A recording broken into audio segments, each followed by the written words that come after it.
नमस्कार मित्रों, आज हम लोग इस वीडियो में समोच्चरित प्राय भिन्नार्थक शब्द के बारे में चर्चा करेंगे। तो ये समोच्चरित प्राय भिन्नार्थक शब्द क्या होते हैं? यदि हम इसे अलग करके देखेंगे तो सम उच्चरित यानी उच्चारण करने में समान, प्राय होते हैं। यानी जब उच्चारण करते हैं तो देखते हैं कि इनका उच्चारण प्रायः एक समान होते हैं, लेकिन भिन्नार्थक भिन्न अर्थ वाले होते हैं। यानी उच्चारण करने में प्रायः वह एक समान होंगे, लेकिन उनके जो अर्थ होंगे वह अलग होंगे। इसे श्रुति सम भिन्नार्थक शब्द भी कहते हैं। श्रुति सम यानी सुनने में समान, भिन्नार्थक लेकिन अर्थ में भिन्न। तो ऐसे शब्द हिंदी में बहुत सारे हैं। यहाँ मैंने 30 ऐसे शब्दों को लिया है जिसका हम प्रयोग अधिकतर करते हैं या परीक्षा में आते हैं, लिखते समय बोलते समय इसका इस्तेमाल करते हैं। और यदि इसे हम जान जाएंगे तो कहीं भी हमें असुविधा नहीं होगी। और ये 30 शब्द रूप की दृष्टि से अगर हम थोड़ा ध्यान नहीं देंगे तो दिखने में भी एक जैसे लगते हैं, सुनने में तो हैं ही। तो ये शब्द हैं हमारे सामने 1 से 30। हम इनके अर्थ भी लिखेंगे और देखेंगे कि ये किस तरह से एक दूसरे से भिन्न हैं। जैसे पहला है आदि। आदि का अर्थ जो होता है वह है आरंभ। इसे हम लोग लिखते हैं। आदि का अर्थ होता है आरंभ। और एक और अर्थ होता है, उसे कहते हैं और भी कुछ, जैसे राम, मोहन, सोहन आदि या इत्यादि। तो इत्यादि के रूप में भी इसको हम लोग लेते हैं। अब ये आदि है, इसको चांद देखते हैं, और ये है आदि। तो ये आदि है, ये आदि है। तो आदि का अर्थ क्या है? आदत। आदत एक अर्थ ये है, आदि का अर्थ आदत। और दूसरा अर्थ है वह है अदरक। अदरक। दूसरा हम देखते हैं, उच्चारण होता है अली। यह है अली और यह है अली। तो अली का जो होता है वह है भ्रमर, और अली का जो होता है वह है सखी।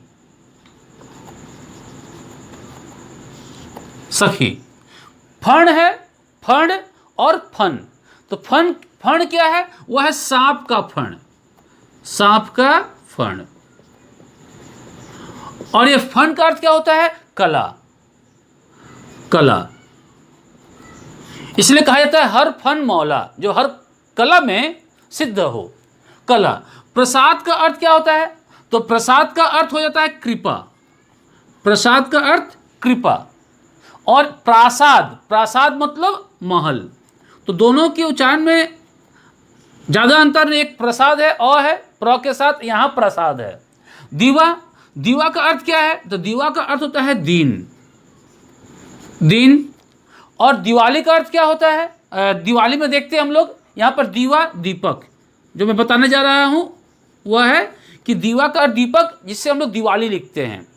तो दीवा अली का अर्थ पंक्ति। तो ये दीपकों की पंक्ति, दियों की पंक्ति। नाई का अर्थ होता है तरह। इसका प्रयोग अधिकतर जो है कविताओं में देखते हैं हम लोग। और इस नाई का अर्थ होता है हजाम। तो इसके प्रयोग पर निर्भर करता है कि हम कहाँ इसका प्रयोग कर रहे हैं। ठीक है, सूर्य की नाई अगर लिखते हैं तो सूर्य की तरह हो जाता है, और नाई अगर लिखते हैं इस तरह से तो हजाम की तरह के लिए हो जाता है। आकर का अर्थ खान होता है। खान मतलब खजाना। और यहाँ आकार का अर्थ रूप या सूरत। तो मैं यहाँ रूप लिख रहा हूँ।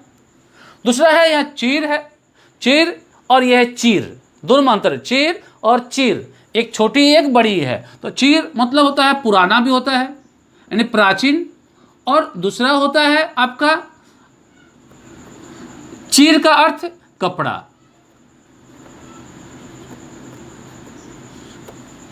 फिर है कोश और कोश। कोश मूर्धन्य श है और कोश में आपका तलाबी श है। तो कोश का अर्थ हो, यहाँ खजाना हो गया, खजाना। और यहाँ कोश का अर्थ हो गया आपका शब्द संग्रह। हम लोग इसे अंग्रेजी में डिक्शनरी भी कहते हैं। उद्धत और उद्यत, ज्यादा अंतर नहीं है। उद्धत उद्यत। उद्धत मतलब क्या होता है? उदंड। उदंड। और उद्यत मतलब तैयार। तैयार। तरणी, तरणी और तरणी, तरणी और तरणी। तो तरणी जब बोल रहे हैं तो रॉ का उच्चारण अधिक करते हैं। जब भी हम छोटी ई का उच्चारण करते हैं और उसे दिखाना चाहते हैं तो उससे पहले का जो वर्ण होता है उसका उच्चारण कुछ समय तक अधिक करते हैं। जैसे ऐसा कहेंगे तरणी तो स्पष्ट नहीं हो पाएगा, लेकिन जब कहेंगे तरणी तो तरणी जब बोल रहे हैं इसका अर्थ है कि रॉ के बाद जो ई है वह छोटी ई है। तो यहाँ तरणी है तो तरणी का अर्थ हो गया यहाँ पर आपका सूर्य, और तरणी का अर्थ हो गया आपका नाव। फिर यहां शिखर है और यहां शेखर है, तो शिखर का अर्थ क्या हो गया? चोटी। चोटी। और शेखर का अर्थ क्या हो गया? सिर। सूर है और यहां ये सूर है और ये सूर है, उच्चारण सूर सूर। तो सूर का अर्थ क्या है यहां पर? तो सूर का अर्थ हो गया सूर्य, और इसका प्रयोग अंधा के लिए भी होते हैं, करते हम लोग, सूरदास सुनते ही हैं।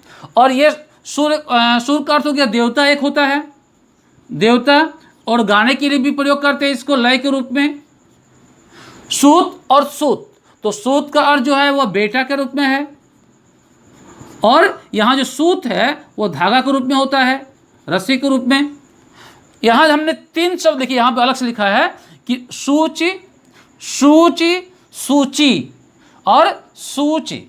तो यहाँ तलाबिश है और यहाँ पर दंश है, यहाँ दंश है। तो तीनों को उच्चारण में अगर देखेंगे तो बहुत करीब का नाता है, रिश्ता है। अगर हम ध्यान से इसको उच्चारण नहीं करेंगे तो गलती होने की संभावना भी अधिक होती है, और यदि हम ठीक से लिखेंगे नहीं तब भी वह अर्थ बदल जाएगा। तो जहाँ हम सूची कर रहे हैं तो सूच में क्या होता है? यह होता है अर्थ पवित्र, पवित्र। और सूची यानी तालिका, यानी तालिका। और यहां जो सूची है इसका अर्थ होता है सुई। इस तरह से हम तीनों के अर्थ को जान सकते हैं। 16 नंबर है नियत। नियत का अर्थ क्या है? मनसा होता है, क्या इरादा है, मनसा, इरादा। फिर नियत का अर्थ नहीं, ये उल्टा हो जाएगा। यहां नियत का अर्थ होता है निश्चित, ये नियत है, नियत नहीं। उच्चारण देखिए, उस कारण से हुआ। नियत का अर्थ क्या है? निश्चित, निश्चित। और नियत का अर्थ क्या है यहां पर? ये मनसा है, नियत। फिर है बलि और ये दूसरा है बलि। बलि का क्या होगा? बलिदान, बलि का बलिदान। और बलि का क्या होता है? वीर या बहादुर। फिर पास है और पास है, पास, पास। तो पास का अर्थ क्या है? करीब, सामने, नजदीक, कुछ भी लिख सकते हैं। और पास का अर्थ बंधन, बाहुपाश, नागपाश शब्द का प्रयोग होता है। अवधि और अवधि, अवधि और अवधि।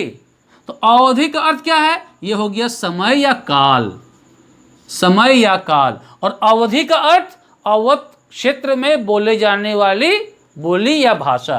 तो इसे हम भाषा का नाम के रूप में भी लिख सकते हैं, या यहाँ मैंने भाषा ही लिखा। यह है अंश और है अंश। अंश उच्चारण देखिएगा, अंश और अंश। तो अंश का उच्चारण जो होता है यहाँ पर हो रहा है, ये कंधा के लिए आ रहा है, कंधा के लिए। और ये अंश जो है वह है हिस्सा के लिए या भाग के लिए, ठीक। फिर है जिसे पद्यांश बोलते हैं, तो पद्य जोड़ अंश, तो पद का भाग हो गया। अनिल है और अनल है। अनिल, अनल का अर्थ यहाँ हवा, और ये हो गया आग। फिर है अविराम और अविराम। तो अविराम का अर्थ होता है सुंदर, अविराम का अर्थ होता है सुंदर। और यहाँ अविराम का अर्थ होता है लगातार, लगातार। अंत है और अंत्य है। अंत से देखते हैं हम लोग, अंताक्षरी बोलते हैं हम लोग, लेकिन दोनों का अर्थ किस तरह से अलग होता है। अंत मतलब हम लिख सकते हैं खत्म, लेकिन अंत का अर्थ खत्म नहीं होता है, समाप्ति। दोनों में अंतर क्या है? समाप्ति यानी आपका जिस शब्द से, वर्ण से वह खत्म हो रहा है, अंत्याक्षरी जब बोलते हैं तो उसके लिए, जो अंत बोलते हैं तो हमेशा के लिए खत्म हो जाता है। ठीक, यानी उसके बाद अंत के बाद शुरुआत है, लेकिन अंत के बाद शुरुआत नहीं है। फिर दारू, ये दारू है, ये दारू है। तो दारू का अर्थ हम सब जानते हैं, शराब। अधिकतर जो है इस रूप में प्रयोग होता है, लेकिन उसके साथ साथ दारू शब्द भी है। तो दारू का जो अर्थ होता है वह है लकड़ी, लकड़ी। इसलिए देवदारू, देवदारू पेड़ का नाम है। फिर 25वां है द्वीप। तो द्वीप का अर्थ क्या है? तो द्वीप का अर्थ हो गया टापू, टापू। और द्वीप है ये द्वीप नहीं है, द्वीप है। तो द्वीप का अर्थ क्या हो गया? द्वीप का अर्थ हो गया आपका हाथी, हाथी। पास मतलब करीब, ये शायद मैंने पहले लिख दिया है, ये हो चुका है। ठीक, तो यहां पर 27 नंबर क्या है? शंकर। तो शंकर का अर्थ क्या है? मिश्रित, मिश्रित। शंकर शब्द सुनते ही हैं, ये है शंकर। तो शंकर भगवान का नाम के लिए आता है, महादेव के लिए, शिव के लिए। तो यहाँ शिव लिख दे रहे हैं, उनके लिए आ रहा है। सुधि, सुधि पाठक का प्रयोग करते हैं। तो सुधि मतलब क्या होता है? सुधि मतलब विद्वान, विद्वान। और सुधि का अर्थ, तो सुधि का अर्थ हो गया स्मरण। फिर सामान, सामान मतलब क्या हुआ? वस्तु या चीज, वस्तु या चीज। और समान मतलब तरह या बराबर, तरह बराबर। अंतिम देख रहे हैं हम लोग शान। तो शान क्या है? तो शान देखते हैं मान सम्मान के लिए, तो यहां हमने सम्मान लिख दिया, इज्जत के लिए। ठीक है। और शान क्या है? तो शान जो आ जाता है वह धार तेज करने के लिए पत्थर का उपयोग करते हैं। तो धार तेज करने वाला पत्थर, तो हम यहाँ पत्थर सिर्फ लिखते हैं, लेकिन पूरा जो होगा धार तेज करने वाला पत्थर। तो इस तरह से हमारे पास इतने सारे शब्द हैं, और हमने देखा कि सभी शब्द जो है अगर उनका उच्चारण करेंगे तो एक जैसे प्रायः लगेंगे, लेकिन यदि हम सही उच्चारण करते हैं और गौर करते हैं तो उनमें कुछ ना कुछ अंतर है ही, एक नहीं है, एक जैसे हैं, और उनका अर्थ जो है एकदम अलग है, उनसे मिलता जुलता भी नहीं है। तो इन शब्दों को हम अच्छी तरह से अगर समझ लेते हैं और भाषा में प्रयोग करते हैं तो गलतियां कम से कम होगी।